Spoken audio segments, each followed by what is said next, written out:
Hey fam, I want you to like, share, and subscribe to our YouTube channel, youtube.com/Roland S. Martin. And don't forget to turn on your notifications. Folks, here's what's happening in Tennessee. Republicans are trying to make it more difficult for organizations to register voters. A bill sponsored by the Secretary of State, Trey Haggart, would virtually criminalize voter registration drives. Joining us from Tennessee is Tequila Johnson, Vice President of the Equity Alliance. Tequila, please explain to folks exactly what this bill and what it is going to do to organizations that are registering folks to vote. So it's sad what we're experiencing here in Tennessee right now. It is, as I said before, voter suppression at its finest. So this bill that Secretary of State Trey Haggart proposed essentially wants to criminalize organizations for doing voter registration. So the bill began as a bill that essentially said if you register more than 100 people to vote and you have one deficiency on a form, you could potentially be given a misdemeanor and fined up to $10,000. And so what that looks like in our community... Hold on one second. You said one? Yes. So for every county that you have a discrepancy, and again, this bill is so subjective. It basically leaves it up to the Secretary of State to determine exactly what he wants to consider as something deficient, because our forms in Tennessee are extremely difficult. It requires your social security number. It asks several questions. And if you don't check the box that says, you know, you are a citizen, or if you forget to check the box that says Ms., Mrs., or Mr., that's considered incomplete. Therefore, it's considered deficient. And the Secretary of State's office is responsible for calling the person, which they don't, because, again, there aren't any policies in place that says they have to have a particular process. But it's been nonstop work since. And again, you have attacks with voter suppression, you have attacks with gerrymandering, attacks with voter ID, all these attacks. Now they're going after the organizations who are doing the work. Many of them are small organizations, don't have lots of resources, and this will scare away a lot of people who are afraid of that $10,000 fine. This is all about a chilling effect on people who register people to vote.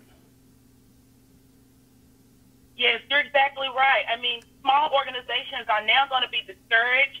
And it's sad because here in Tennessee, we pride ourselves on volunteerism.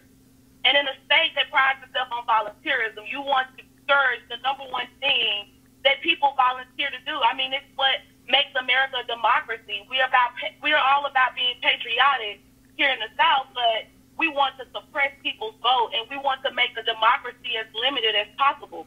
And we know democracy works best when we all participate. And it's disheartening. It's sad. Like we said, there hasn't been much investment in Tennessee in terms of on the groundwork.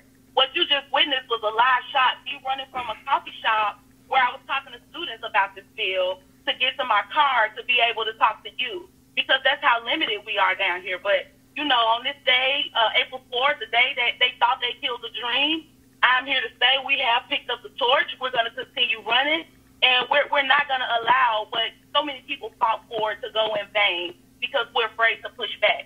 We'll continue pushing back. All right, then. Well, we certainly appreciate Tequila. Thanks a bunch. Keep us updated on what's happening with this bill as it goes forward. I sure will. Thank you, Roland. All right, thanks a bunch. Real quick to our panel. Again, this is Rosa Clemente just sent me a tweet. She said, hey, thanks for covering the Highland story. And the thing for me is this is what, let me just be frank, pisses me off with national media and also even these black networks. I appreciate the docu-series that BET is airing right now, Finding Justice.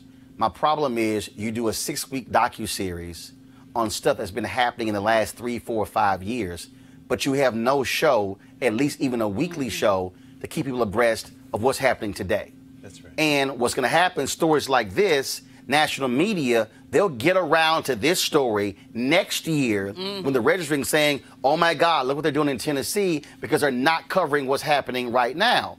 And in trying to get our people to understand why we have to have our own platforms, because we should be mobilizing folks right now, helping Tequila when it comes to what they're doing right there. And not just black folks. That's also white folks who are registering. That's elderly people. That's young people.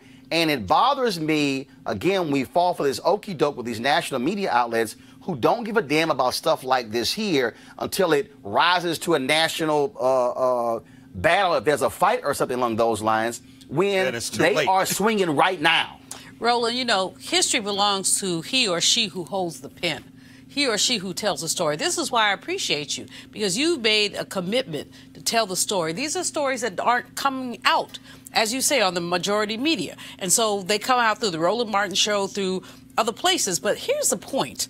We have to, and all these people who are feeding information to you is powerful, but we have to really empower ourselves to tell the GD story, to tell the story, to lift our voices, because they're not being lifted. Not even, Greg, with all due respect, our African American Studies departments at some of our HBCUs are not telling the story the way we should.